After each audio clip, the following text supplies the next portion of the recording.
大家好啊，我係市場先生。咁呢集咧會講下好嘅收息股嘅必要條件。咁好嘅收息股嘅必要條件咧，包括肯派息、股息有增長、肯回購、派息記錄良好。另外，有派息嘅能力以及派息嘅可持續性都係好重要嘅。並且會以今日新鮮出爐，公佈咗2023年業績嘅中石化煉化工程做例子嚟到說明。咁第一點，肯派息，股息有增長，派息記錄良好。咁用呢個中石化煉化工程做例子啦。咁呢間公司嘅派息政策係保持連續性同埋穩定性。咁公司近3年每股派息穩定增長接近5個百分點，派息比率維持喺65% 左右。咁以2023年每股派息0.343元人民幣，增長咗4.6%，派息比率65%。咁以現股價4個3毫3港元計算，股息率有8.6%。咁中石化煉化工程喺2013年上市，當時咧就集資咗139.4億港元，但係直至到今日公佈嘅呢個2023年嘅業績，公司累計派息146億人民幣，累計派息已經超過咗佢上市當時集資嘅金額。咁第二點就係肯回購，而且註銷股份可以提高每股嘅盈利。咁大家知道啦，美股表現咁好，其中一個重要嘅因素咧，就係美股有積極回購嘅文化。咁中石化煉化工程咧，喺對上一個財年就累計回購咗1327.5萬股，咁佔佢已發行 H 股數量嘅0.91%。公司並且喺今日發咗呢個自願公告，表達繼續回購 H 股嘅意願。咁肯派息固然重要，但係有心亦都要有力。派息嘅能力，一方面要睇佢嘅財政狀況，亦都要睇佢嘅經營現金流。另外，佢業務增長嘅可持續性，亦都係好重要嘅。咁中石化煉化工程嘅業務增長可持續性嘅指標，可以睇佢新簽合同金額同埋未完成合同金額嘅情況。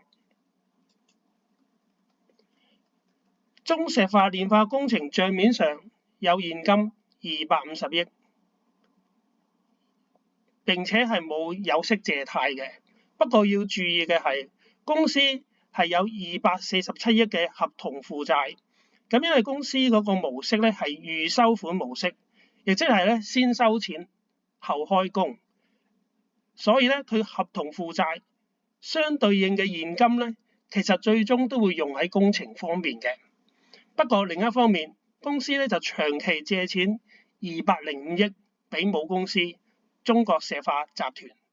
咁呢205億其實亦都係公司嘅現金。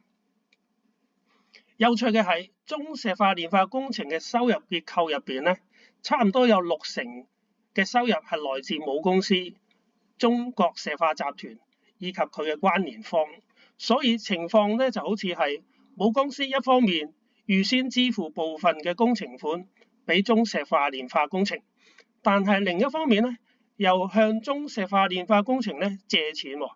不過中石化煉化工程咧就唔係白白借錢俾母公司嘅，而係要同母公司收取利息嘅。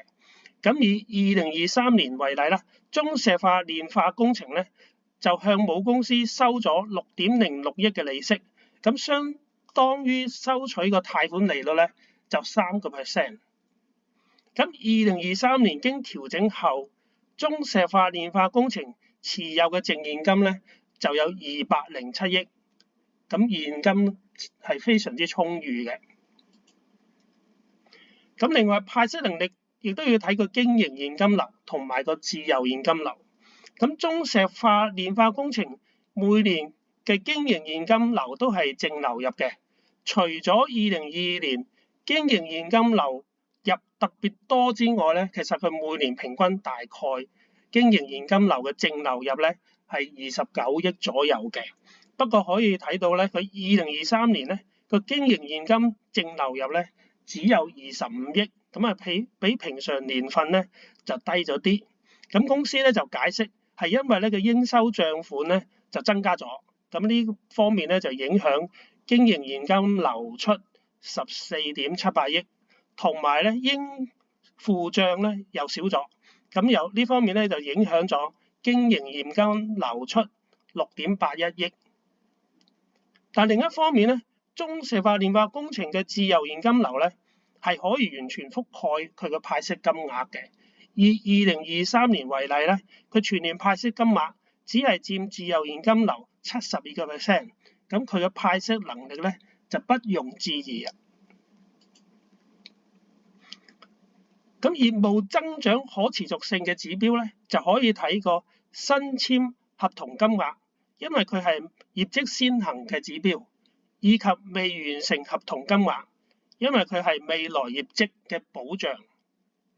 咁2023年中石化煉化工程全年新簽合同金額802.52億元，係創咗歷史最高紀錄，增長咗10.7%。